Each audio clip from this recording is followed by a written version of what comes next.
نحمدہ ونصلی ونسلم علی رسولہ النبی الکریم اما بعد فاعوذ باللہ السمیع العلیم من الشیطان الرجیم بسم اللہ الرحمن الرحیم۔ امام اہل سنت اعلیٰ حضرت رحمۃ اللہ علیہ کا ایک شعر ہے، ایک کلام ہے۔ کعبے کے بدر الدجا تم پہ کروڑوں درود، طیبہ کے شمس الضحیٰ تم پہ کروڑوں درود، مشہور زمانہ کلام ہے۔ اس کلام کا ایک شعر ہے، تم سے خدا کا ظہور، اس سے تمہارا ظہور، لم ہے یہ وہ ان ہوا تم پہ کروڑوں درود۔ اس شعر میں امام اہل سنت نے دو منطقی اصطلاحات کو استعمال کیا ہے، اور وہ کون سی ہیں؟ وہ ہے، ایک ہے دلیل لمی اور ایک ہے دلیل انی۔ دلیل لمی کیا ہے اور دلیل انی کیا ہے؟ اس کو اگر ہم سمجھیں گے تو شعر کا سمجھنا بہت آسان ہو جائے گا۔ دلیل لمی یہ ہے کہ علت سے معلول کی طرف استدلال کرنا، اور دلیل انی کہتے ہیں معلول سے علت کی طرف استدلال۔ اب اعلیٰ حضرت نے اس شعر کے اندر دو استدلالات کیے ہیں۔ ایک یہ ہے کہ تم سے خدا کا ظہور، کہ یا رسول اللہ آپ کی وجہ سے خدائے بزرگ و برتر کا ظہور ہوا ہے۔ یہ اشارہ ہے اس حدیث قدسی کی طرف کہ لولاک لما اظہرت الربوبیۃ، کہ اے حبیب اگر تو نہ ہوتا تو میں اپنا رب ہونا ظاہر نہ کرتا۔ دوسرا، اس سے تمہارا ظہور، یعنی اللہ تعالیٰ سے یا رسول اللہ رب کائنات جل مجدہ کی وجہ سے یا رسول اللہ آپ کا ظہور ہوا ہے۔ یعنی اگر خدا نہ ہوتا تو کیا یہ ممکن تھا کہ حضور ہوتے؟ کہ نہیں، ایسا ہو ہی نہیں سکتا تھا۔ اس وجہ سے اللہ تبارک و تعالیٰ کی ذات ہے تو اس کی وجہ سے حضور کا ظہور ہوا ہے۔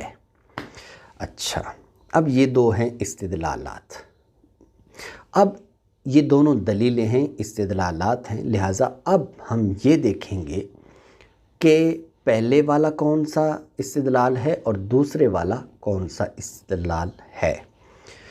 یہاں پر ایک بات سمجھیے بطور تمہید کے، وہ یہ ہے کہ علت کا مطلب ہوتا ہے جس کے بغیر چیز کا وجود نہ ہو۔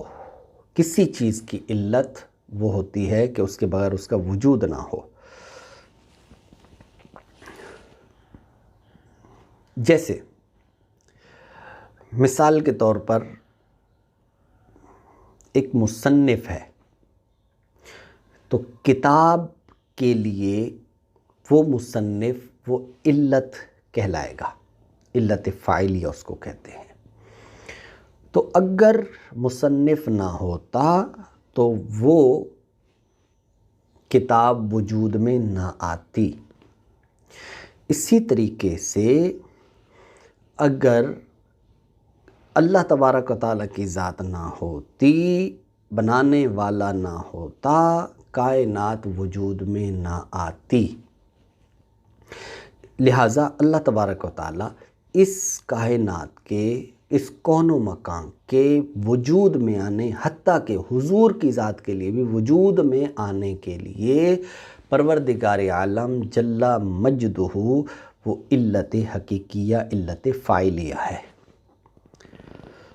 اللہ کی ذات ہے علت حقیقیہ، علت فاعلیہ، اور حضور علیہ الصلوۃ والسلام کی ذات ہے معلول، یعنی حضور علیہ الصلوۃ والسلام پیدا ہوئے اللہ تبارک و تعالیٰ کی وجہ سے۔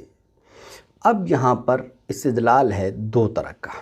ایک یہ ہے کہ حضور علیہ الصلوۃ والسلام کی وجہ سے خدا کا ظہور، اور پھر اللہ تبارک و تعالیٰ کی وجہ سے حضور کا ظہور۔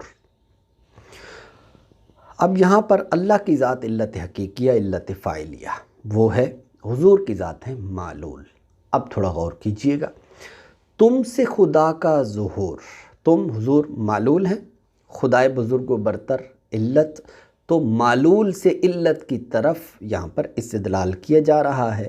لہٰذا تم سے خدا کا ظہور، یہ جو جملہ ہے، یہ جو استدلال ہے، یہ جو دلیل ہے، اس کو ہم کہتے ہیں دلیل انی۔ اس سے تمہارا ظہور، اس اللہ تبارک و تعالی، تمہارا حضور کی ذات یعنی اللہ کی وجہ سے اے محبوب مکرم صلی اللہ علیہ وسلم آپ کا ظہور ہے۔ اب اس یعنی علت اللہ تعالیٰ کی ذات اور تمہارا یعنی حضور کی ذات، یہاں پر علت سے معلول کی طرف استدلال ہے جو کہ دلیل لمی کہلاتا ہے۔ اب پہلے والا ہے، پہلی دلیل ہے دلیل انی اور دوسری ہے دلیل لمی۔ اب اعلی حضرت کا جملہ سنیے نیچے والا مصرے کے اندر، وہ لم ہے یہ اس میں اشارہ ہے۔ اس اشارے کا مشارن الیہ اوپر والا جملہ کون سا؟ اس سے تمہارا ظہور، چونکہ اس میں اشارہ ہے، قریب کے لیے ہوتا ہے، اور اس کے قریب جو جملہ بنتا ہے وہ کون سا ہے؟ وہ ہے اس سے تمہارا ظہور۔ تو اعلیٰ حضرت فرماتے ہیں کہ لم ہے یہ، یعنی یہ جو اس سے تمہارا ظہور استدلال ہے یہ دلیل لمی ہے۔ وہ ان ہوا، چونکہ وہ یہ اس میں اشارہ بعید کے لیے ہے، اس وجہ سے یہ ہے تم سے خدا کا ظہور، اس استدلال کی طرف اشارہ۔ تو تم سے خدا کا ظہور، تو یہ دلیل انی ہوا۔ تو لم ہے یہ، اس سے تمہارا ظہور، یہ دلیل لمی ہوا، اور وہ ان ہوا یعنی تم سے خدا کا ظہور، یہ تم پہ کروڑوں درود۔ دیکھیے کتنے خوبصورت انداز کے ساتھ امام اہل سنت اعلیٰ حضرت رحمۃ اللہ علیہ نے علم منطق کا استعمال فرمایا، علم منطق کو استعمال کیا، اور پھر ساتھ ہی ساتھ پھر آپ کو اللہ نے ایسی صلاحیت عطا فرمائی تھی کہ آپ نے ان علوم کو مصطفیٰ کریم صلی اللہ علیہ وسلم کی توصیف اور تعریف کے اندر استعمال کیا۔ پروردگار عالم جل مجدہ اعلیٰ حضرت کے فیوض اور علوم، اعلیٰ حضرت کے علوم و فنون سے ہمیں مستفیض فرمائے۔ وما علینا الا البلاغ۔